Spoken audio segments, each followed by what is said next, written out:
Amém. Eu queria ler em Jó 1, verso 8.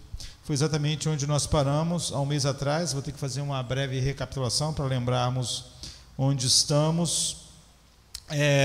Depois de olharmos toda a primeira parte em que há o diálogo entre Deus e Satanás e todas as coisas que acontecem com Jó, e antes de paramos com Jó lá no lixão da cidade, depois de muito tempo, na mais tremenda miséria, seus amigos chegando de muito longe, isso demorou muito tempo. E antes de seguirmos, nós desejamos olhar um personagem que foi o que nós menos olhamos, e foi o que nós começamos a fazer na última vez, há um mês atrás, não é? Quando estávamos olhando aqui para o livro de Jó, no verso 1, no capítulo 1, verso 8, que diz: E disse o Senhor a Satanás: Observaste tu o meu servo Jó? Ou em outra versão que diz: E o Senhor disse a Satanás: Porventura consideraste o meu servo Jó? E nós meditamos. Eu disse que olharia 3 coisas a partir dessa pergunta de Deus a Satanás, e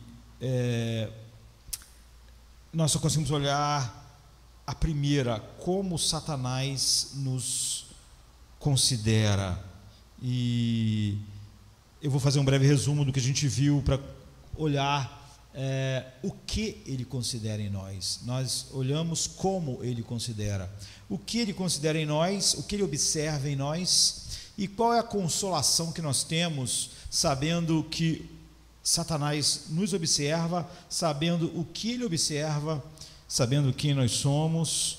Então nós olhamos em que sentido se pode dizer que o espírito maligno considera o povo de Deus, olha para nós. Em segundo lugar, como eu disse, a gente quer notar o que ele considera. Então, em terceiro lugar, ser consolado com uma reflexão de algo que está muito acima de Satanás.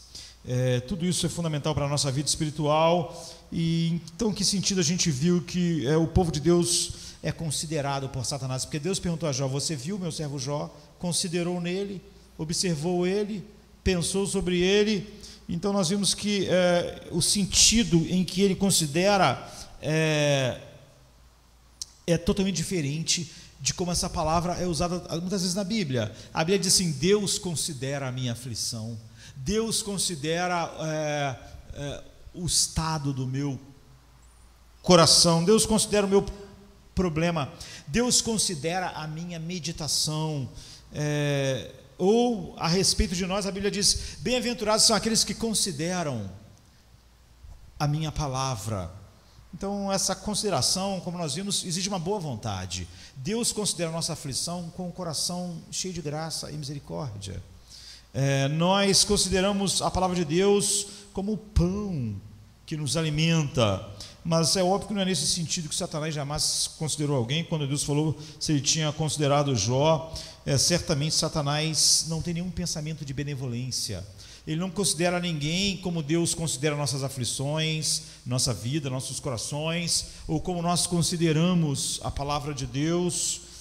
Se há alguma benevolência, entre aspas, em Satanás, é só para com ele mesmo, não é? Todo o resto totalmente malévolo.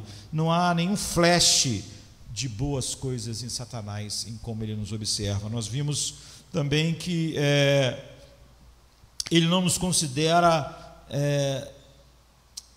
como a obra de Deus é considerada.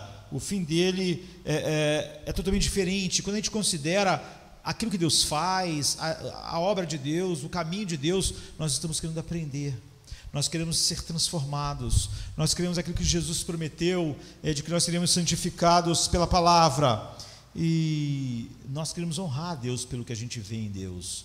Satanás, quando nos observa, ele quer coisas opostas. Foi o que nós vimos. E a consideração que Satanás presta aos santos é assim: ele olha com uma certa admiração a diferença entre o verdadeiro homem regenerado e ele. Ele não tem nenhum amor por Deus, nenhum prazer em Deus, como todos os homens que jazem no maligno. E um traidor, quando conhece a total vilania do seu próprio coração, não pode deixar de se espantar quando é forçado a acreditar que outro homem não é como ele. Há um certo cinismo no homem. Se um homem não sente deleite em Deus, ele desconfia de qualquer um que sinta deleite em Deus, ele acha que é mentira. Esse é o cinismo do mal. Quando a Bíblia diz, vocês têm uma alegria indizível e cheia de glória, muitas pessoas que não têm uma alegria indizível e cheia de glória pensam, isso é só papo. Essa pessoa não tem uma alegria indizível e cheia de glória em Cristo. Você vê há cinismo. E há isso em Satanás, né? O primeiro recurso de um coração traiçoeiro é acreditar que todo mundo é igual a você. Se você é desonesto, o primeiro impulso do coração desonesto é achar que todo mundo é desonesto. Eu faço isso, mas todo mundo faz.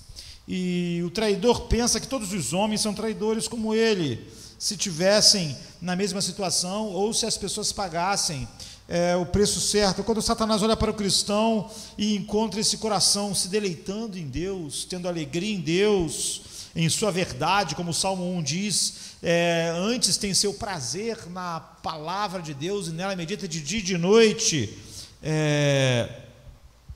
os sentimentos dele são totalmente escuros, cinismo, pensa que tudo isso é tolice.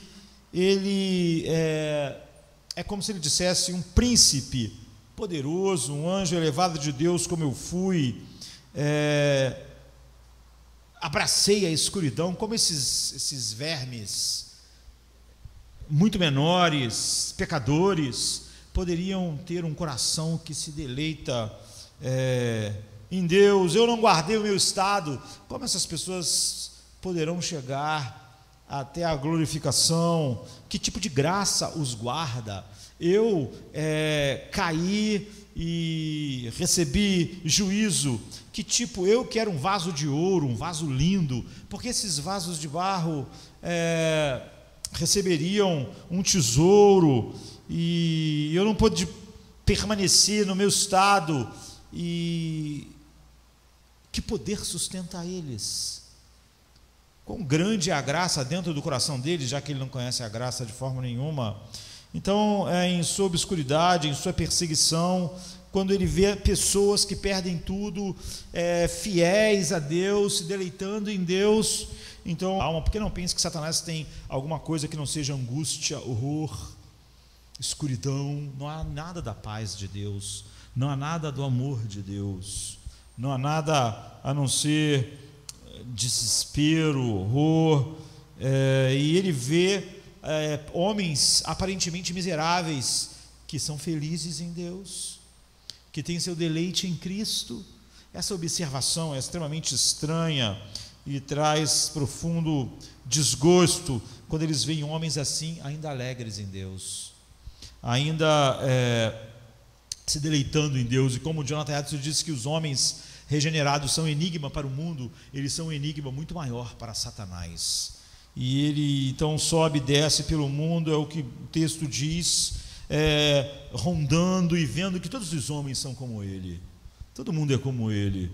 Todo mundo é filho do pai da mentira, todo mundo é trevas, todos estão no império das trevas, e a não ser aqueles que a graça de Deus está agindo, esse poder imenso que é maior do que o poder do pecado que escraviza. E sobre os olhos de Satanás, então, eu não duvido que o olho do diabo sempre repousa, e a inconsistência e a impureza que ele pode encontrar em nós traz certo prazer a ele ainda, e é o que ele quer tirar de todos nós. Ele quer tirar de nós o que ele queria tirar de Jó, algo que desonrasse Deus, algo que não mostrasse Deus. Isso é tudo que ele pode, e se ele não pode impedir o que está sendo feito aqui, ele quer tornar então o cristão, ou tentar, não mais miserável possível. É óbvio que isso seria ruim se a graça não fosse suficiente para frustrar, e é óbvio que quanto mais apegado você a Deus, mais atenção na Bíblia, mais a respeito disso, e não mais, mas o diabo age todo o tempo, e toda essa história nos mostra isso. Então, quando ele mira a sua mira telescópica, não é? Ele não se importa muito com quem diz ser servo de Deus, mas vive com os mesmos recursos do mundo. Não tem nenhuma alegria no coração, nenhum gozo em Deus, nenhuma paz, nenhuma alegria indizível, porque isso não impressiona ele, e isso não diferencia um homem do outro, mas ele se preocupa mais com um homem, como Martinho Lutero, do que com milhões de crentes nominais, porque um homem como Martinho Lutero é uma luz que vai causar dano ao seu reino das trevas, mas cristãos nominais não causam nenhum dano, nenhum espanto, e ele não precisa lutar para quem já está sobre o seu domínio. O mundo jaz no maligno. Satanás não está lutando efetivamente sobre esse monte de seres humanos que jazem no maligno. Ninguém luta por um terreno já pertencente de alguma forma, ainda que indevida, a você, ou tão árido que não produz fruto nenhum. Todas as guerras foram feitas por homens atrás de coisas valiosas, preciosas, e a coisa mais preciosa que Satanás tem para atacar como estratégia são homens verdadeiramente regenerados. Satanás não tem acesso aos decretos eternos de Deus como nenhuma criatura tem. Satanás só pode saber que alguém realmente é um homem eleito, ou um homem regenerado, pelo que essa pessoa é. E é por isso que ele considera, ele olha, ele presta atenção. Ele vai conhecer, apesar de ter mais acesso do que nós temos à vida das outras pessoas, mas da mesma forma, pela observação de uma verdadeira transformação. Então, Satanás, não tendo acesso aos decretos de Deus, ele não sabe se o Josemar é eleito ou não. Satanás ataca todo mundo, ele traz miséria, e sabendo que ele não pode destruir um eleito, ainda assim ele ataca, porque qualquer desonra que sai dos nossos lábios, da nossa vida para com Deus, é uma vitória, é um prazer que ele tem. Então, indiscriminadamente, ele ataca tudo e todos, porque é isso que impulsiona. Então, apesar de não saber quem são os eleitos de Deus, e apesar de saber que a graça triunfa nessas pessoas, apesar de qualquer coisa que ele possa fazer, ainda assim ele o fará. Primeiro, ele não sabe quem é e quem não é. Segundo, ele bem que pode, e muitas vezes consegue, fazer com que alguém que realmente é um servo de Deus seja meio que, eu diria, inutilizado no campo de batalha, não é? Fique como Jacó, mancando para sempre. A Bíblia diz que o opróbrio ele segue ao pecado. Quantas pessoas pareciam ter um potencial de ser uma fonte disseminadora da verdade, mas tem o seu testemunho completamente obliterado da maneira mais profunda, porque caiu, porque adulterou, porque, enfim, aquelas marcas ficam para sempre. Você vê, a salvação daquela pessoa não vai ser tirada, porque se ele for um servo de Deus, ele vai ser restaurado, mas ninguém pode apagar o que aconteceu. Ninguém pode tirar o opróbrio que segue ao pecado. Essas coisas sempre acompanham. Então, há essa luta incansável, e é óbvio que Satanás não pode fazer isso sozinho, mas ele tem uma quantidade enorme de de anjos caídos que faz isso. Provavelmente eu e você nunca fomos como Jó aqui, atacado pelo próprio Satanás, já que ele, como todos nós na criação, está num lugar de cada vez, e nós não temos a importância para isso. E Satanás, ele não pode destruir um cristão, mas ele pode destruir a sua utilidade, ou ele pode destruir a sua utilidade durante um tempo. Não importa o que ele consiga, ele nunca para. Muitos crentes caíram para, não igual Eli, que caiu da cadeira, quebrou o pescoço e morreu, mas muitos crentes caem e quebram um osso tão importante que nunca mais eles andam e correm, não é? Como as gazelas, nunca mais voam como as águias. Às vezes eles caem e quebram as asas de tal maneira que eles vão ter voos, mas não voos grandiosos. Você vê, a utilidade dele foi severamente mutilada, apesar dele não deixar de ser quem ele foi feito por Deus. E você, às vezes, e um servo de Deus, ainda que passe por momentos de grande esfriamento espiritual, aquela chama sempre vai se acender de novo, mas às vezes demora. E, queridos, o que a Bíblia nos ensina é que você deve vigiar contra Satanás, porque certamente ele está olhando para você, ele está te considerando, e é isso que nós olhamos de maneira mais pontual há um mês atrás. E depois nós vimos porque Deus não destrói Satanás, mas deixa ele agir. Tudo que Deus faz é para mostrar mais da sua glória. E Deus não queria mostrar só que ele é infinitamente mais poderoso que Satanás, mas que seu filho é infinitamente desejável. E Jesus podia dizer: Satanás vai para o inferno, é o que ele iria, mas tudo que Deus faz não é o caminho que nós achamos ser mais fácil, mas o caminho que dá mais glória a ele. O caminho que dá mais glória a ele é a cruz. Então a cruz ia acontecer, e Satanás está tanto dentro daquilo, tendo lembrado um pouco disso. Então a gente tem que se lembrar que incidentalmente as tentações de Satanás servem ao povo de Deus. Não é o que ele quer, não é a intenção dele, toda a sua intenção é maligna. Fenelon diz que essas tentações são um arquivo que remove grande parte,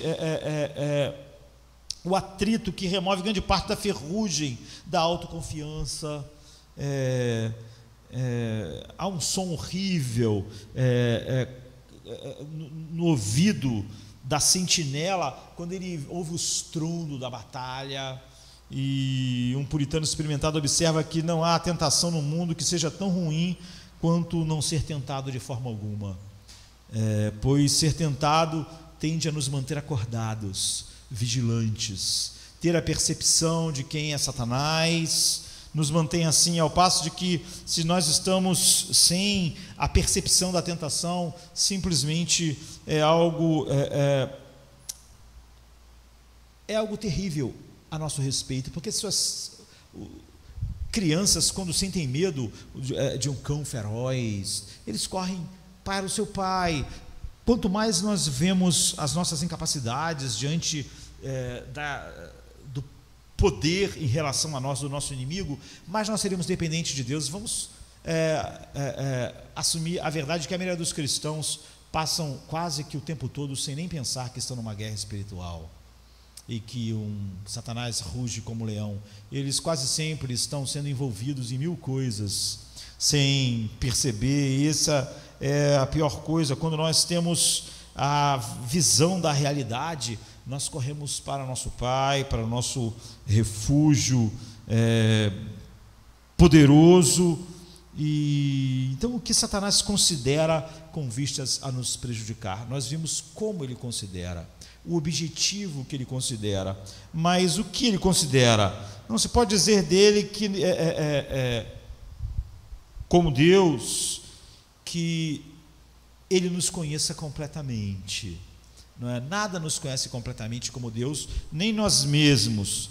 Mas já que agora ele está há milhares e milhares de anos fazendo a mesma coisa, lidando com a humanidade caída, lidando com homens que amam as trevas, ele tem uma incrível experiência.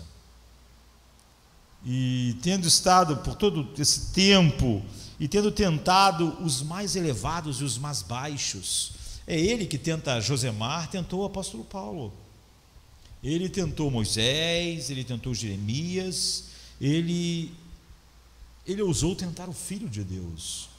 E ele deve saber muito bem quais são as fontes da ação humana e como lidar com elas. Então Satanás observa e considera em primeiro lugar nossas enfermidades peculiares. Hoje Satanás está observando suas enfermidades peculiares. Ele olha de cima a baixo exatamente como um negociante. Eu estava vendo um documentário, um negociante de cavalos. O cara compra cavalos e todo cavalo que aparecia eu achava lindo, corria maravilhosamente bem, mas logo o cara arrumava um problema no cavalo. Ele via logo uma coisa que não estava certa, ele não ia servir para determinada coisa que ele queria, a velocidade não era adequada, e ele conseguia descobrir coisas erradas nos cavalos. Eu fiquei pensando, quando estava vendo o programa, que eu compraria todos os cavalos. Eu achei todos lindos, e eu achava todos eles extraordinariamente bons, mas aquela pessoa que estava comprando, comprou um cavalo, uma quantidade grande de cavalo. Então Satanás sabe como nos olhar e nos avaliar do calcanhar à cabeça, eu diria, de modo que ele dirá: a enfermidade desse homem é a luxúria, a enfermidade desse homem é pornografia, a enfermidade daquele é o amor ao dinheiro, aquele ali ambicioso. Satanás nunca para de observar as pessoas. Ele não dorme, né? Nem os demônios. Você pode falar coisas quando só está você e alguém, mas ele também está. Então, ele pode dizer daquele outro, ele tem um temperamento muito rápido em responder. E do outro ele pode dizer, esse aqui é muito orgulhoso. Para aquele outro ele pode dizer, esse aqui é muito preguiçoso. E o olho da malícia de Satanás é rápido para perceber a sua fraqueza. Por isso que você deve ter muito cuidado em racionalizar aquilo que é mais evidente, o pecado que se manifesta mais evidente na sua vida, porque você pode racionalizar. O olho da malícia dele é rápido em perceber essas coisas. Quando sistema de alarme, de segurança de um banco, é lá que as próximas, muitas dos seus defeitos, mas você não vai conseguir esconder dos seus inimigos. Queridos, os inimigos têm uma capacidade enorme de ver o nosso estado de espírito. Se o diabo nos atacar quando nossa mente está feliz e se deleitando em Deus, nós poderíamos ser um páreo melhor, não é? Alguns homens estão mais prontos para a tentação quando eles estão angustiados, quando eles estão desanimados. O demônio ataca, não é? Satanás ataca.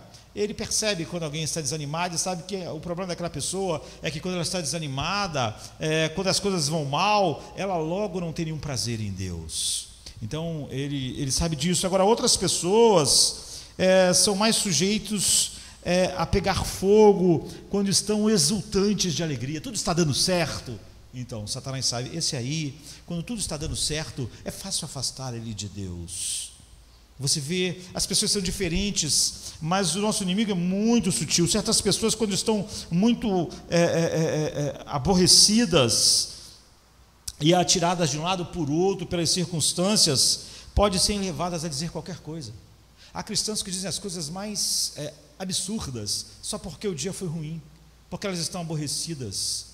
E o diabo sabe disso. E outro, quando suas almas são como águas perfeitamente plácidas, Satanás sabe como colocar a vela para navegar naquele coração. Então, como operário de metais, como uma pessoa que trabalha com metalurgia, ele sabe que um metal deve trabalhar em tal calor, que aquele outro metal em tal calor, e cada metal vai derreter numa determinada temperatura, e sabe lidar com cada um deles, com produtos químicos certos, e que com um certo calor aquilo vai ferver, enquanto outro atinge um estado de ebulição muito cedo, outro produto, outro material atinge um estado de ebulição demorado, e ele trabalha exatamente de acordo com o metal que ele está trabalhando, com o elemento que ele está trabalhando. Satanás também sabe quando ele está trabalhando com Josemar e com você, e sabe essas peculiaridades. Então, pequenas panelas fervem muito rápido o que está nelas, não é? Mas também esfriam rápido.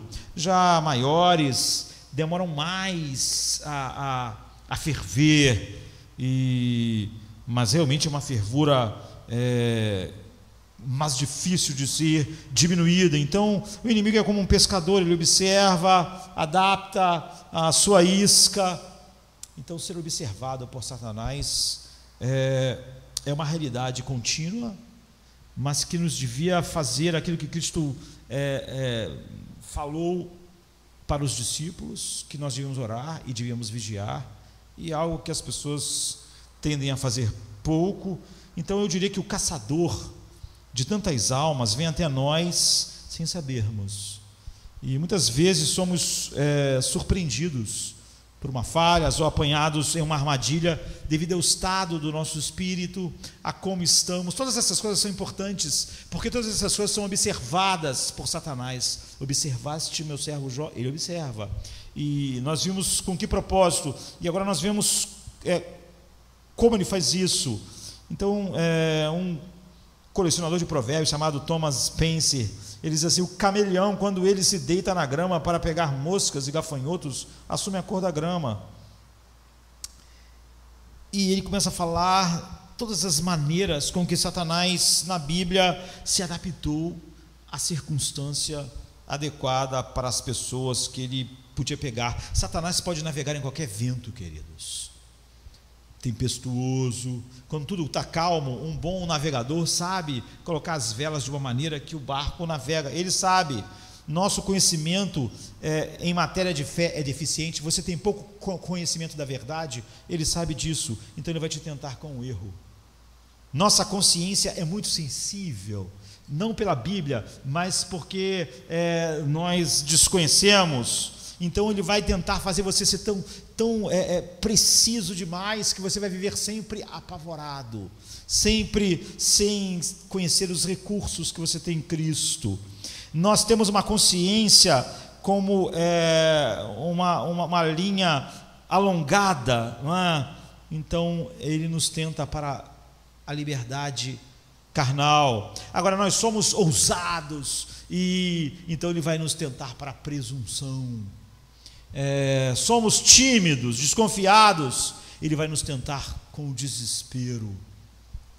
Nós temos uma disposição flexível, nós somos pessoas que a disposição, em vez de ser uma coisa firme, é muito flexível, então ele vai te tentar com inconstância. Nós somos pessoas rígidas e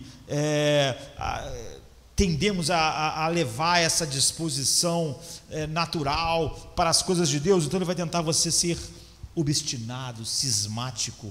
E os grandes hereges são assim, são pessoas inflexíveis, mas que, porque eram inflexíveis, Satanás leva elas a um erro em que elas se apegam com toda a paixão, como o apóstolo Paulo, que destruía a igreja. Nós somos pessoas austeras, então ele vai nos tentar a sermos cruéis. Nós somos pessoas suaves, doces, que queremos só levar suavidade e doçura para as pessoas. Ele vai nos tentar a condescendência com o pecado, a tentar fazer todo mundo se sentir em paz em seus pecados. Nós somos quentes em questão, entre aspas, espiritual. Ele vai te levar ao zelo cego, ele vai te levar ao misticismo, ele vai te levar à superstição. Você vê, Satanás não encontra, ele é um grande observador. essa pessoa é quente. Às vezes eu vejo as pessoas falar assim: nós temos que misturar a verdade bíblica com o fogo pentecostal. Como assim? Nós não temos que misturar a verdade bíblica com nada, com fogo nenhum. Só o fogo, só o coração que queima por Cristo, é a única coisa que você precisa. Mas você vê, Satanás, se você é uma pessoa quente, e eu quero tal, então ele te leva à superstição, ao zelo. Quase todas as superstições no meio evangélicos são assim, são pessoas que pareciam ser quentes, mas Satanás não está preocupado. O que eu vou fazer com esse cara quente? Vou fazer ele ser supersticioso, vou fazer ele ser místico, vou fazer ele acreditar em toda espécie de bobagem. Mas e se você não é supersticioso, não é quente assim? Se você é frio, ele diz: olha, eu vou levar eles à mornidão de Laodiceia. Vão ser pessoas frias, vão ser pessoas que vão falar coisas a respeito de Deus que não são verdade. Assim ele coloca as suas armadilhas para que de uma forma ou de outra ele possa te enlaçar. Ele também se preocupa em considerar a nossa posição entre os homens. Que posição nós estamos entre os homens? Não há nenhuma posição segura por causa dele. Existem algumas pessoas que são mais facilmente tentadas quando estão sozinhas. Quando elas estão sozinhas, elas fazem coisas que elas não fariam quando estão com outras pessoas. E elas estão, são levadas, quando estão sós, a fazer coisas que desonram Deus. Mas há pessoas que são sempre levadas pela maioria das pessoas. Então elas são tentadas quando estão com muitas pessoas. Elas tendem a ser, elas estão na faculdade, elas se parecem com aquelas pessoas. Elas estão no trabalho, se parecem com aquelas pessoas. Se elas estão na igreja, elas se parecem com essas pessoas. Então Satanás atacará ela mais quando ela não está sozinha. A outra quando está sozinha. Há pessoas, então, que se nunca tivessem determinada companhia, em determinado lugar, chegariam onde chegou, mas Satanás sabe onde, como e de que forma atacar. Muitos estão cheios de leviandade, são pessoas dadas a serem levianas e facilmente são tragadas assim. E já outras pessoas, em vez de uma alegria leviana, são pessoas sombrias, e essas pessoas são levadas até a inventar. Já viu? Há pessoas que gostam de falar sobre coisas sombrias todo o tempo. Você quase não quer perguntar à pessoa como ela está, porque se você perguntar, você já sabe o que ela vai dizer. Como é que você está? Minhas coisas estão no mundo, horrível, é tudo horrível. E Satanás sabe onde alcançá-lo, e no lugar onde você está aberto ao ataque. Ele se lançará sobre você como uma ave de rapina do céu. As aves de rapina atacam de cima para baixo, né? Os outros pássaros não sabem. E ele também vai considerar a tua condição no mundo. Ele olha para um homem e diz: olha, esse homem tem propriedades. Não adianta eu tentar ele aqui, não é? Mas essa tentação de ter esse bem, aquele bem, é muito bom para aquele ali que não tem, aquele ali que é pobre. E ele novamente olha para um homem pobre e sabe qual é a tentação para ele. Para o que tem mais, ele sabe qual é a tentação adequada. Então, assim como um caçador tem uma arma para cada animal, e um esportista tem um instrumento para cada, um golfista. Você vê, alguém carrega um saco de tacos, por quê? Para cada jogada ele precisa de um taco diferente. Satanás sempre sabe o taco certo para cada um de nós. E eu não creio, por exemplo, vamos voltar ao passado, que a tentação de uma rainha, de um rei, era a mesma tentação de um copeiro no palácio. Mas Satanás tinha a tentação para os dois. E talvez a tentação que Satanás mais impõe a você não se pareça com a que ele faz comigo. Satanás sabe, entretanto, exatamente onde nos golpear, sabe a nossa posição, sabe as nossas capacidades, conhece nosso nível de conhecimento, nossa educação, nossa posição na sociedade, nossa vocação, e todas essas coisas são portas para ele nos atacar, todas elas. Ele nos observa. Você que não tem vocação nenhuma está num perigo peculiar, não é? Nada pior do que quando nós... poucas coisas são mais...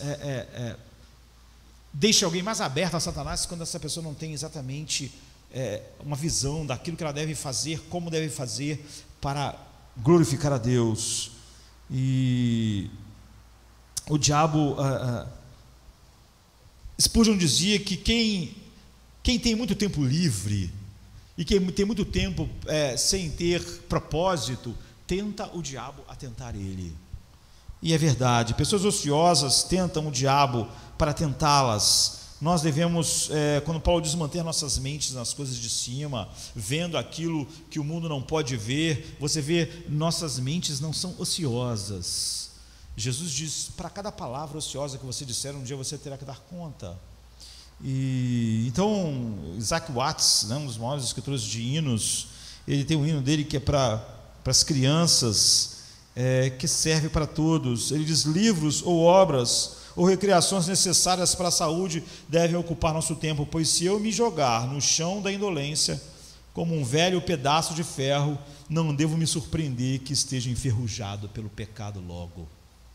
E se nós não fazemos nada, Satanás, ao fazer sua investigação, nota todos os objetos da nossa afeição. Satanás está prestando atenção em tudo aquilo que eu realmente, que captura as afeições do meu coração. E eu não tenho nenhuma dúvida de que quando ele deu a volta e observou Jó, ele olhou com cuidado, igual quando alguém vai roubar uma joalheria ou vai roubar um banco, o que a pessoa faz? Não vai lá, pega uma arma e vai roubar o banco. Ele vai lá primeiro, ele estuda o banco, o sistema de alarme, o sistema de segurança. Ele às vezes consegue as plantas de um prédio, ele estuda e ele muito astuciosamente leva em conta cada porta, cada janela, cada entrada subterrânea, cada maneira que ele pode entrar num prédio, entrar no cofre. Então, quando o diabo deu uma volta, anotando em sua mente a posição de Jó para atacar, não é? Tudo que ele viu, ele estava vendo em termos de portas. Ele diz, ele vê e pensa, olha, existem muitos camelos e bois, e asnos, e servos, sim, bem que eu podia usar isso para atingir Jó, não é? Então ele pensou, ele tem 3 filhas, lindas filhas, ele tem muitos filhos, é uma boa forma de eu atacá-lo. Lá estão seus filhos a festejar, ele tem medo de que seus filhos, quando festejam, pequem contra Deus em seus corações. Se eu atacasse todos os filhos dele juntos e eles morressem, esse medo no seu coração de que eles, quando se juntam, não estão honrando Deus em seus corações, vai aumentar as possibilidades dele fazer aquilo que eu quero. E eu também anotarei isso no meu inventário. Você vê, o diabo não ataca assim, ele sabe o que atacar, como. Ninguém poderia ter feito o que a esposa de Jó fez. Nenhum servo teria coragem e a intimidade para dizer para ele, amaldiçoa o teu Deus e morre. Mas ele pensa, a mulher dele é um bom instrumento, olha, ela tem esse tipo de temperamento, essa é uma boa porta, é uma maneira. Ou se ela quiser, se ela quisesse muito gentilmente, poderia ter dito com um ar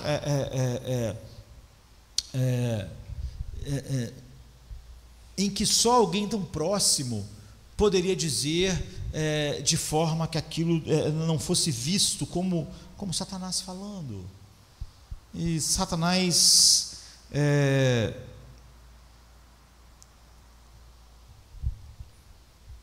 não acreditava que a força de Jó estava em Deus, mas em todas essas coisas que ele observava.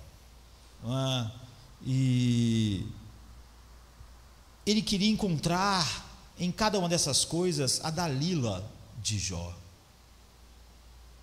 aquele ponto em que ele pudesse penetrar. Você vê, Sansão tinha o ponto de entrada. É o que ele estava pensando. Talvez o maligno tenha até inspecionado todas as sensibilidades pessoais, como ele faz, e assim selecionado aquela aflição corporal que ele sabia que a sua vítima mais temia. Então ele trouxe sobre ele uma doença que Jó, naqueles dias, era muito comum ver fora da cidade, pessoas naquelas condições miseráveis. Irmãos, Satanás sabe muito a teu respeito, muito mais do que você gosta de pensar. Muitas coisas que você está atribuindo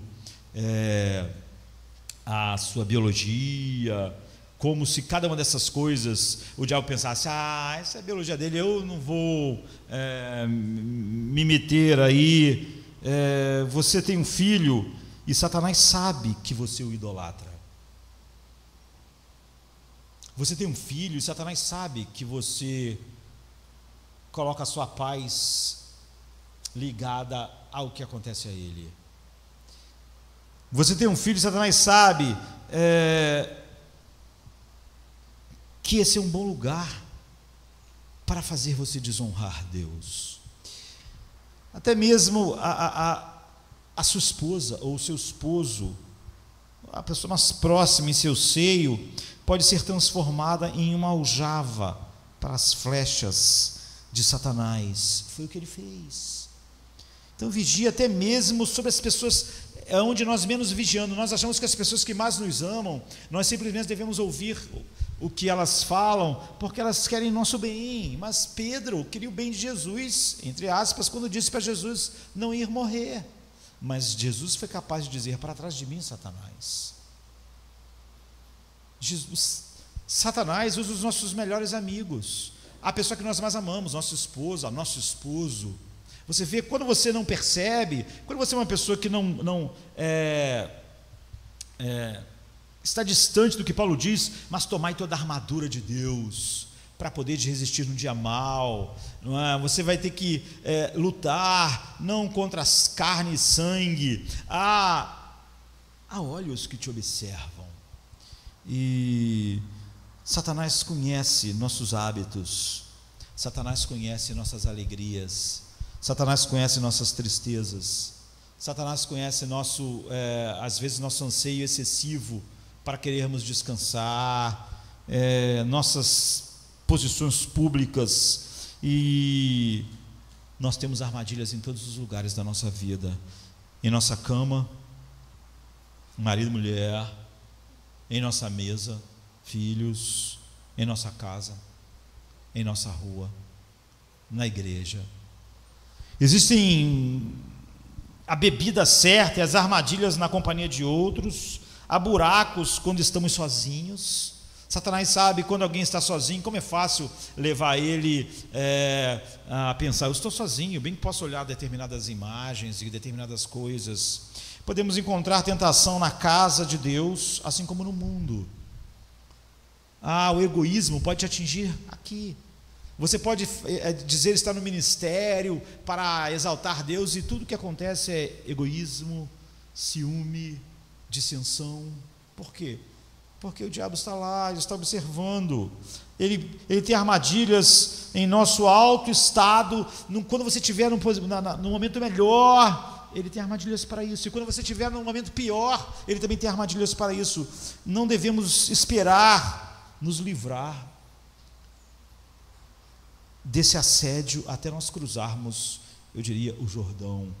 E então, graças a Deus, estaremos para sempre fora do alcance do tiro do nosso inimigo. Mas nesse mundo, Deus nos diz para orarmos, para não cairmos em tentação, mas nós nunca vamos estar livres. Nós temos que estar atentos. E o último uivo, eu diria, do cão do inferno será ouvido quando a gente descer as águas geladas do riacho negro da morte, e então sairmos do outro lado glorificados. Houve uma consideração mais elevada que anulou a consideração de Satanás. Nós podemos gastar muito tempo, e talvez eu fale sobre algumas coisas específicas que Satanás faz. Mas você vê no resto do livro de Jó, Satanás não vai falar mais, mas é só uma impressão.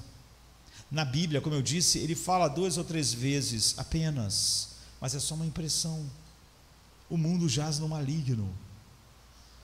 A maior parte das vezes que você sente determinadas coisas, quer determinadas coisas e acha que isso não tem nada a ver com o diabo, tem tudo a ver com o diabo.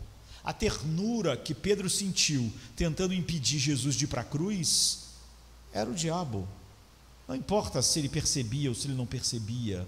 Essa é a grande capacidade do diabo. Então, em tempos de guerra, há pessoas que trabalham com minas, desarmando minas que outras pessoas, que o outro lado coloca minas, esconde minas. E isso é exatamente o que Deus faz com Satanás. Só aqui está o nosso descanso. Satanás está colocando essas minas, ele pensa em nós pisarmos, explodir tudo, e Deus desfaz essas minas pela sua graça. Mas você vê como realmente Satanás pensou que o alicerce da vida de Jó era a sua família, era o seu dinheiro. E quando tirou todas essas coisas, o prédio, né, já que nós podemos usar essa metáfora, o prédio Jó ficou em pé, e ele descobriu que essas coisas não eram o que sustentavam Jó. Mas ele acreditou que a saúde de Jó era esse alicerce. Mas quando ele tirou isso, ele descobriu que o prédio ainda ficava de pé. Então, eu diria que o diabo é o maior de todos os tolos. Você pode pensar assim, mas pastor, depois de tudo que você falou, como se um diabo é um tolo?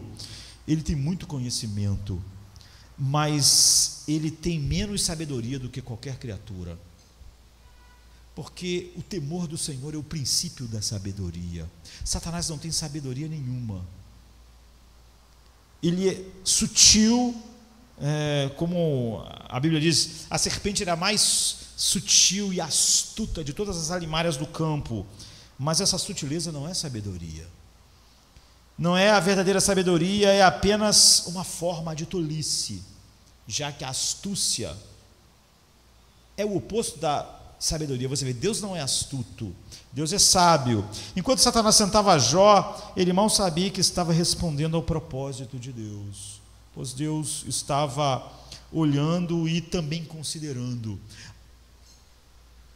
O que nos sustenta não é não perceber e não estar vigilante com o fato de que Satanás nos observa dia e noite, mas é o fato de nós sabermos que Deus também nos observa. E Deus estava fazendo isso, segurando o inimigo como um homem segura um cão pela coleira.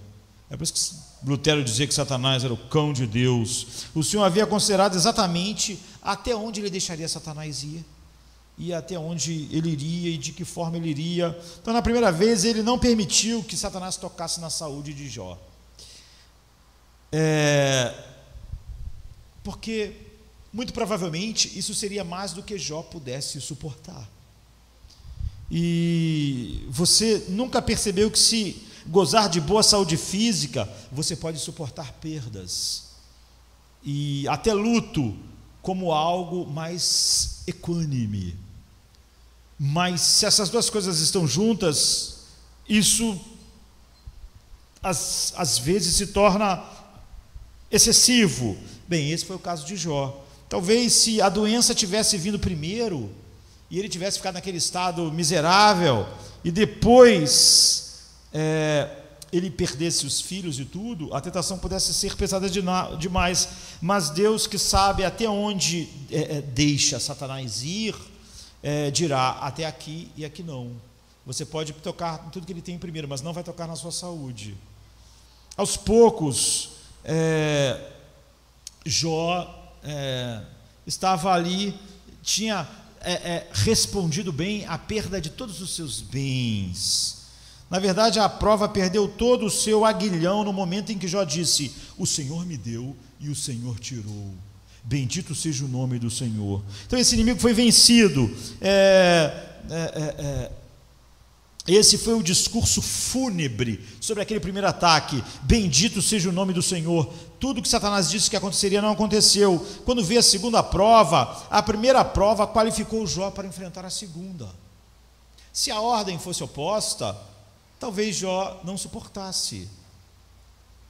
Por isso Deus deu claramente a ordem de tocar em tudo que Jó tinha, mas não tocar em Jó.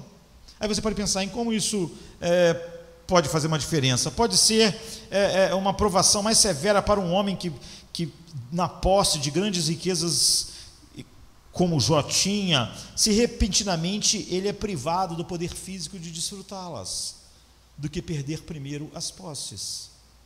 Então, perder a saúde é necessária para o desfrute. Já tendo perdido tudo, ele quase assim, eu poderia dizer, Jó quase poderia dizer: olha, eu agradeço a Deus que agora eu não tenho nada para desfrutar, e portanto,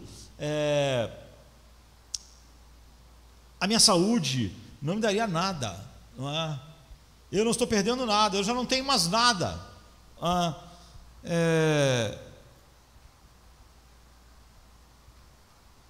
Eu não posso mais me levantar e cuidar das minhas fazendas, cuidar dos meus campos, cuidar do meu negócio, porque eu não tenho mais saúde, mas eu também não tenho mais campo nenhum para cuidar.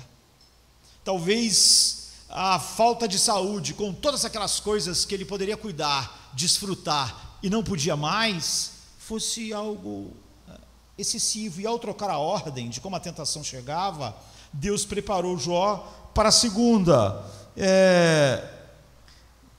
A miséria que ele estava agora era tão grande que ele pode olhar e pensar assim: é melhor que os meus filhos não estejam mais aqui para ver essa desgraça toda. E ele poderia ter ficado quase feliz se sua esposa tivesse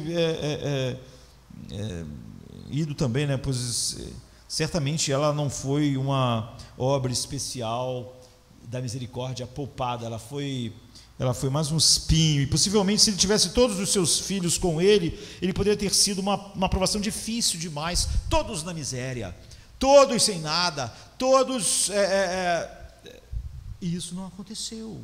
A primeira grande provação preparou Jó para a segunda.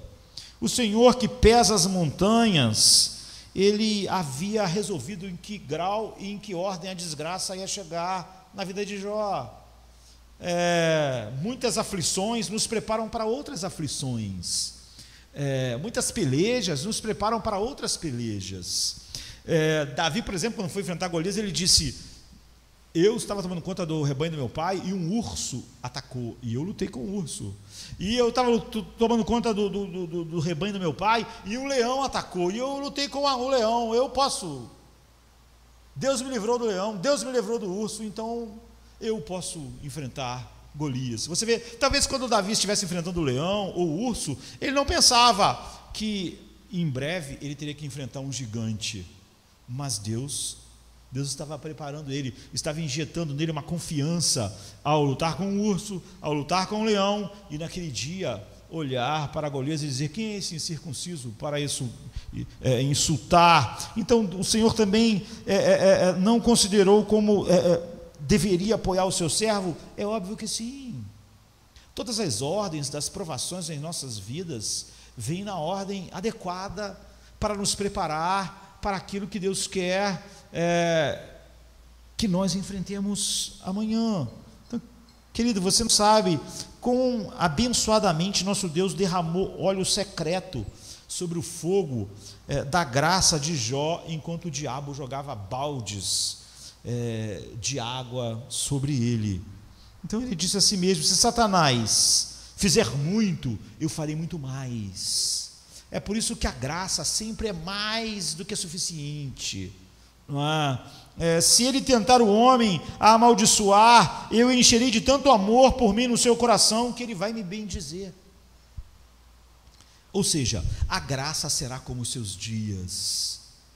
Não há nenhuma coisa, a única coisa que nos consola a vigiarmos, termos paz, é porque nós sabemos que nós não somos observados só por aqueles olhos, mas pelos olhos de Deus.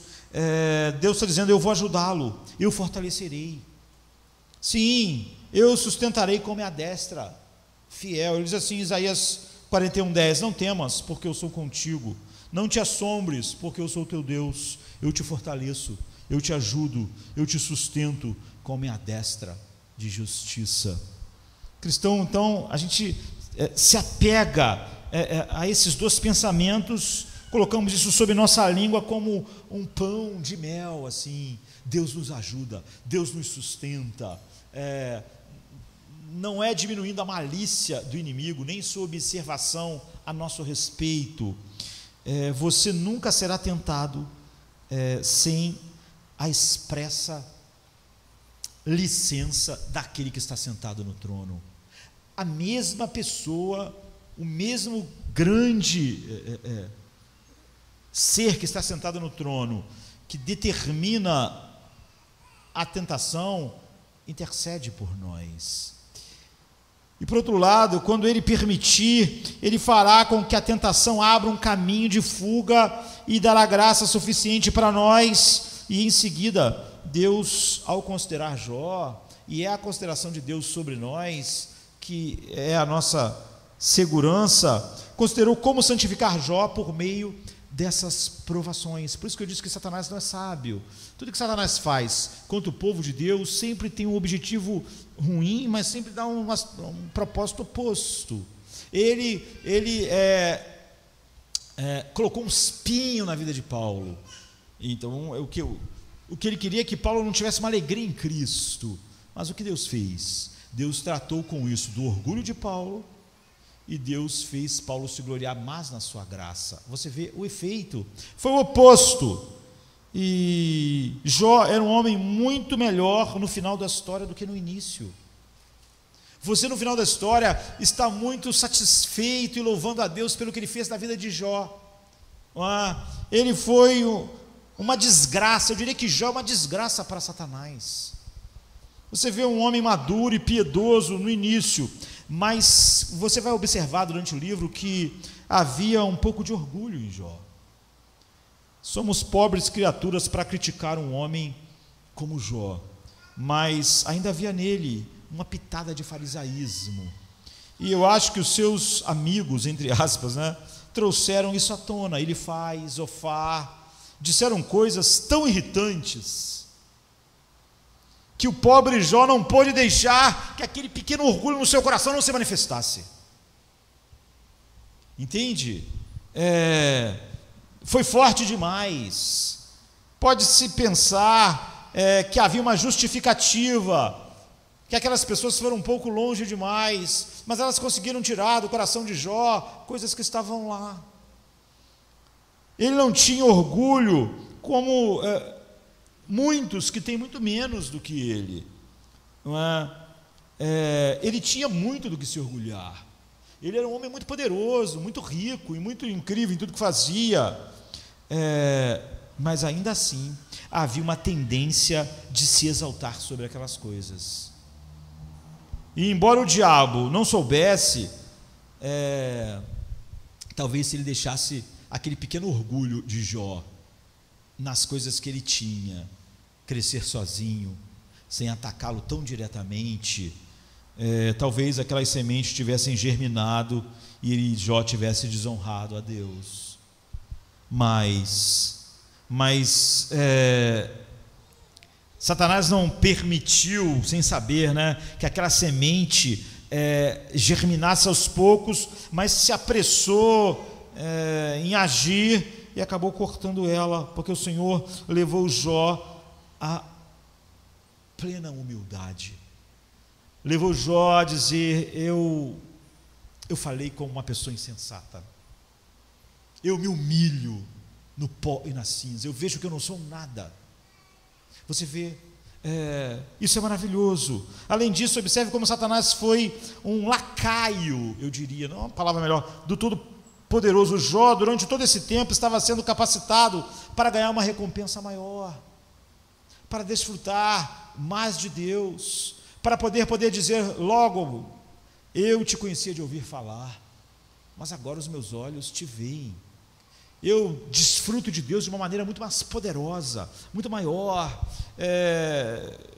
de uma maneira muito mais profunda.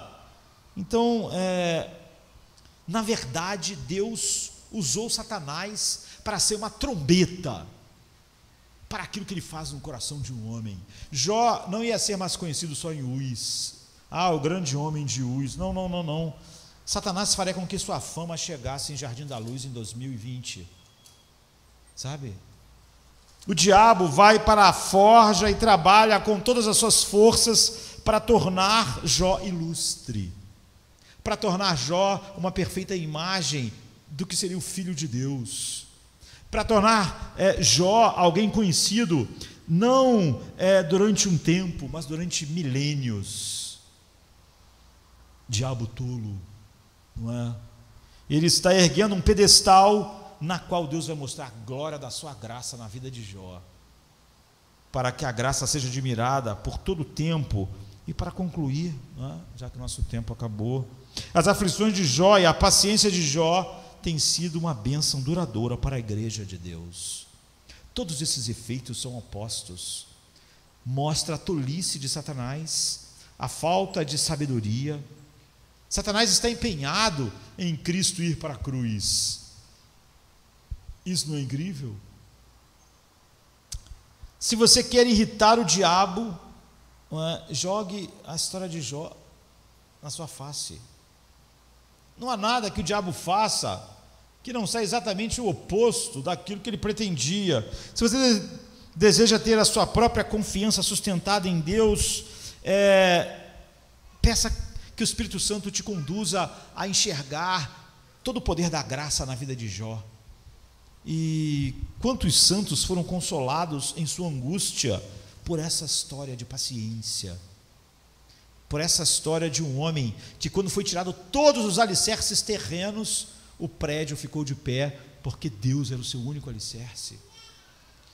O arquidemônio, não é? Eu diria, como ele foi apanhado na sua própria rede, como ele conseguiu fazer Jó ficar alguém que para sempre se tornaria um monumento da graça de Deus, do poder da graça de Deus, do poder sustentador de Deus.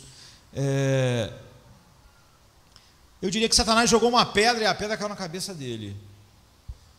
E Satanás fez uma cova para Jó, mas quem caiu na cova foi Satanás. Satanás sempre é pego na sua própria astúcia. Nós sabemos que a pessoa que fez a forca para Mardoqueu acabou enforcado na forca que ele tinha feito. Acontece sempre com Satanás. Então, irmãos, vamos nos comprometer com fé aos cuidados e à guarda de Deus. Até a ordem das nossas aflições é determinada de uma maneira em que nós possamos estar prontos para a próxima aflição. E se nós confiamos e temos o mesmo Deus de Jó, então nós podemos dizer: olha, vem a pobreza, vem a doença, vem o vírus, vem a morte, em todas essas coisas, por meio do sangue de Cristo, nós vamos ser vencedores. E pelo poder do seu Espírito nós venceremos no fim. Oxalá estivéssemos todos confiando em Cristo assim. Não fôssemos pessoas que simplesmente não percebem que os olhos de Satanás estão colocados sobre nós, e que ele percebe cada coisa em nosso temperamento, em nossa maneira de viver, no que nós valorizamos, e tudo é uma arma para ele. E que se realmente nós não confiarmos nos olhos de Deus, nos recursos de Deus, se nós confiarmos em alguma coisa do humanismo para nos ajudar, nós estamos perdidos. Nós estamos lutando contra... O humanismo começou com uma serpente no Jardim do Éden e não com um homem. A arma que o próprio Satanás inventou não pode ser usada contra ele. Que aqueles que não confiaram nele sejam levados a começar nesta manhã a ter um louvor a Deus e enxergarmos como Deus permitiu que o sofrimento de Jó fosse só um eco do sofrimento final do seu filho. Este sim, todo o universo que existe foi criado para manifestar a grandeza da glória de Deus, e a grandeza da glória de Deus foi mostrada mais do que em qualquer coisa, e será cantada para sempre pelo que aconteceu no Calvário. a pior coisa que aconteceu nesse mundo, a maior crueldade, a maior maldade, a maior injustiça. E o mundo foi criado para aquele dia, portanto, as aflições, elas não podem ofuscar a glória de Deus em nossas vidas, porque a maior glória manifestada para todos sempre foi no dia mais escuro, triste, doloroso e horrível da nossa história.